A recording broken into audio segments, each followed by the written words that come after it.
Earlier today, the president also hit back at allegations that having Congress fund the wall would be breaking his campaign promise that Mexico would pay for it, tweeting, quote, "I often stated one way or the other, Mexico is going to pay for the wall. This has never changed. Our new deal with Mexico and Canada, the USMCA, is so much better than the old, very costly and anti-USA NAFTA deal that just by the money we save, Mexico is paying for the wall.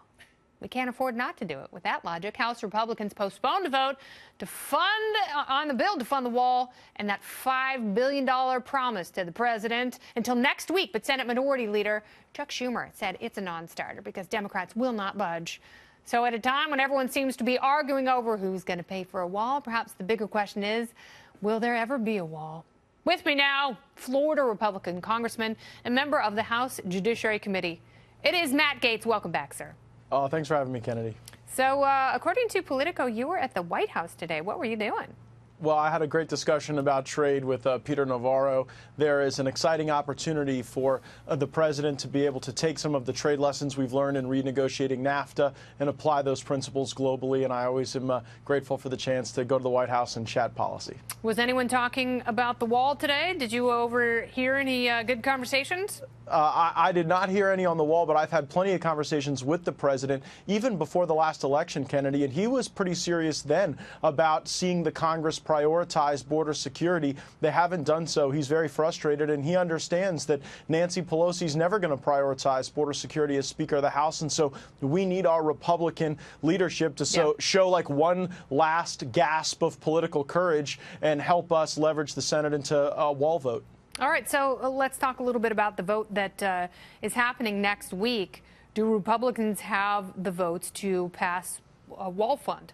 I'm confident that we would be able to pass funding for the wall in a clean vote on that question. But one of the most frustrating things about this place is we never seem to be able to vote on one thing at a time so that we're accountable to the American people. I mean, hell, Kennedy, earlier this week, we voted on a farm bill rule that also restricted our war powers relative to Yemen. I know, I saw that. It shows how, you would never be able to explain on Main Street in America why restricting the Congress's powers to declare war in Yemen would be linked to farm subsidies and crop insurance, but that's the really silly way we conduct business in this town. So if we had a clean vote on the wall, I think we'd get the votes. The House has already sent $20 billion in wall funding to the Senate. It was one of the first things we did early in the 115th Congress, and in prior Congresses, Democrats have even voted for $25 billion in wall funding. So it shows, it gives credence to the president's point. But that's the president's big claim, is that Democrats are being hypocrites because they have voted for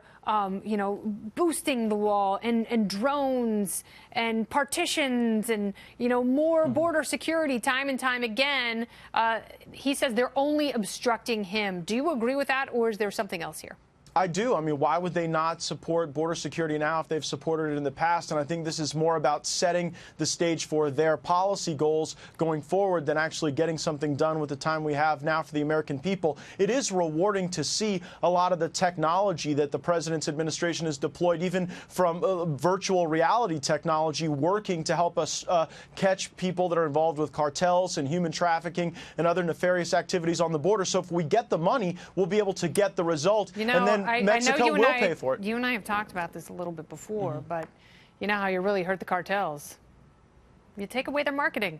How about that? We could actually do responsible adult cannabis reform in this country, and then there wouldn't be a profit to move this plant across the border and have a bunch of people die in the interim. But you know what, Kennedy? We're going to get more young people elected to Congress, and this is a generational issue, not an ideological one. And then, we'll be able to actually, get some stuff done and improve quality of life for people. But there are a lot of reasons why we need that wall beyond just narco trafficking. So what happens if the president doesn't get his wall funding? Is he going to shut down the government? As the president loves to say, Kennedy, we'll see. But I think that he is really serious about it, and he knows this is his last chance to get something out of Paul Ryan before his speakership concludes. You're not going to miss Paul Ryan, are you? I don't know. I guess now, the people who really dislike me in the leadership will at least be members of the other party, not my own. That's way more fun. It's no fun fighting with your brothers and sisters. Matt Gaetz, thank you so much for your time. Thank you, Karen. We cover a lot of ground. I'm very proud of us on a Thursday. Hey, we can move on a Thursday. Absolutely right. Thank you, my friend.